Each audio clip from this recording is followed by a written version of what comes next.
जम्मू कश्मीर में चिलई कला का वक्त चल रहा है और जैसा कि आप जानते हैं, चिलई कला के दिनों में हड्डियों को गला देने वाली सर्दी पड़ती है। बर्फबारी, बारिश और सर्द हवाओं ने भले ही वादी की फिजाओं में सर्दी घोल दी है, लेकिन दूसरी जानिब दौरे हाजिर में हुए कुछ डेवलपमेंट्स की वजह से सियासत गर्म है।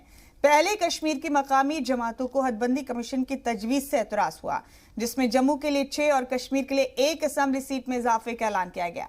इसके बाद गुज़िश्ता दिनों जम्मू में मुनक़िद जम्मू कश्मीर के पहले रियल एस्टेट समिट के बाद कश्मीर की सियासी पार्टियां एतराज जता रही हैं। नई रियल एस्टेट पॉलिसी को डेमोग्राफी चेंज करने वाला हथकंडा बताया जा रहा है, जबकि सच्चाई ये है कि सरकार जम्मू कश्मीर में तरक्की चाहती है, बेरोजगारी दूर करना चाहती है और चाहती है कि मुल्क की दूसरी रियासतों की तरह जम्मू कश्मीर भी आगे बढ़े। लेकिन कश्मीर के सियासी लीडरान अपनी सियासत के लिए नहीं चाहते कि जम्मू कश्मीर की तरक्की हो, यहाँ वर्ल्ड क्लास अस्पताल बने, तालीमी इदारे बने। और ऐसा हम नहीं, एलजी मनोज सिन्हा कह रहे हैं। आपको एलजी की बात सुनाते हैं और फिर हम अपने तफसील से खबर आप तक पहुंचाएंगे।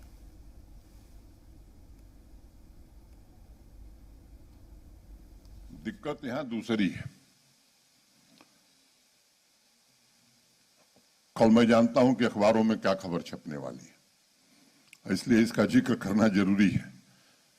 कुछ लोग हैं जो नहीं चाहते हैं कि जम्मू कश्मीर के लोग भी देश के बाकी शहरों की तरह सुविधाएं प्राप्त कर सकें और दोष देंगे कि साहब रोजगार में कमी हो रही है, जमीन मिले नहीं लोगों को और चाहते हैं कि मल्टी स्टोरी बिल्डिंग खड़ी हो जाए, इंडस्ट्री को जमीन दी न जाए और चाहते हैं कि इंडस्ट्री लग जाए। यहाँ के लोगों को गुमराह करने की कोशिश जो की गई है, मैं ईमानदारी से बात कहना चाहता हूं मित्रों, इसके कारण जम्मू कश्मीर पिछड़ा हुआ है। अगर बेरोजगारी की दर है तो मुझे लगता है कि इसके कारण है।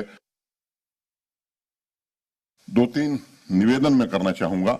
हमारे जो लोकल डेवलपर्स हैं, देश के लोगों को मैं आमंत्रण देता हूं, लेकिन इनका भी ध्यान रखना आपसे भी निवेदन है कि कोई काम आप करें तो यहाँ के स्थानीय जम्मू और श्रीनगर और जम्मू कश्मीर के लोगों को भी उसमें हिस्सेदारी मिले, तभी वास्तव में जम्मू कश्मीर का विकास हो सकता है।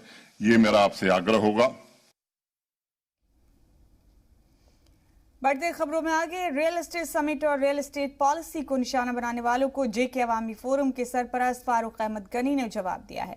उन्होंने कहा कि मरकजी हुकूमत यहाँ डेवलपमेंट कराना चाहती है, इसलिए कश्मीर के सियासी लीडरान खुद को इनसिक्योर महसूस कर रहे हैं। जम्मू कश्मीर के नौजवानों को एक पैगाम देना चाहता हूँ। जिस तरह पिछले हफ्ते से यहाँ की पॉलिटिशियन ने एकजुट होकर काम शुरू करने का एक इंडिकेशन दी है उन्होंने, लेकिन सबसे पहले मुझे ये पता था कि ये वो लोग हैं जिन्हें अपनी कुर्सी की फिक्र है, न कि जम्मू कश्मीर के नौजवानों की फिक्र है। जो मसाइल उन्होंने कल से उठाए हैं, जो प्रोटेस्ट उन्होंने कल से किए हैं, ये देशद्रोही सियासतदान हैं। और मैं सेंट्रल गवर्नमेंट को और होम मिनिस्टर ऑफ इंडिया को, यहाँ के एलजी साहब को मोदिबाना गुजारिश करना चाहता हूँ कि इन पर कानूनी कार्रवाई करने की अशद ज़रूरत है। और जो आज तक हम कह कर आए हैं कि यहाँ की पॉलिटिशियन सबसे गिरी हुई पॉलिटिशियन है, जम्मू कश्मीर की पॉलिटिशियन जिन्होंने आज तक 70 साल की हुकूमत की है, मैं उनको एक सवाल करना चाहता हूँ कि आपने कौन सा प्रोजेक्ट दिया है जम्मू कश्मीर के नौजवानों के लिए। लेकिन अब जिस अंदाज से सेंट्रल गवर्नमेंट इस वक्त काम कर रहे हैं, ये इसमें रुकने डालने की कोशिश कर रहे हैं और ये इंडिकेशन ये दे रहे हैं, ये पाकिस्तान की बलबूती की इंडिकेशन है। जम्मू कश्मीर में दहशतगर्दों के खिलाफ सिक्योरिटी फोर्सेस का ऑपरेशन ऑल आउट जारी है। सिक्योरिटी फोर्सेस ने कुलगाम और अनंतनाग में एनकाउंटर के दौरान 6 मिलिटेंट्स को मार गिराया। मारे गए मिलिटेंट्स के पास से हथियार और गोला बारूद बरामद किए गए। मारे गए सभी मिलिटेंट पाकिस्तानी दहशतगर्दाना तंजीम जैश मोहम्मद से जुड़े थे। इस बीच अनंतनाग में तसादुम के दौरान एक जवान शहीद हो गए। ये पूरी रिपोर्ट तफसील से देखिए।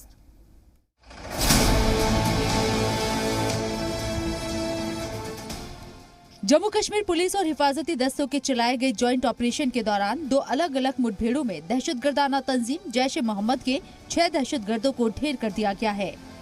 पहला एनकाउंटर अनंतनाग के नौगांव में बुध की शाम करीब 6:30 बजे शुरू हुआ। शाहबाद इलाके में पुलिस ने 19 RR और CRPF के जवानों के साथ दहशतगर्दों को पकड़ने के लिए ऑपरेशन शुरू किया। पुलिस को गांव में 3 दहशतगर्दों के छिपे होने की खबर मिली थी। हिफाजती दस्तों ने जैसे ही गांव में दाखिल होकर तलाशी शुरू की, एक जगह छिपे दहशतगर्दों ने अपना ठिकाना छोड़ भागने की कोशिश की।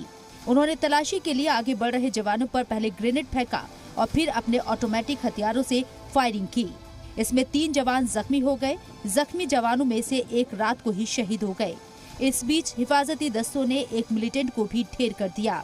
बाकी बचे 2 दहशतगर्द आज सुबह मारे गए। दूसरी मुठभेड़ रात करीब 9:15 बजे के बाद कुलगाम में शुरू हुई।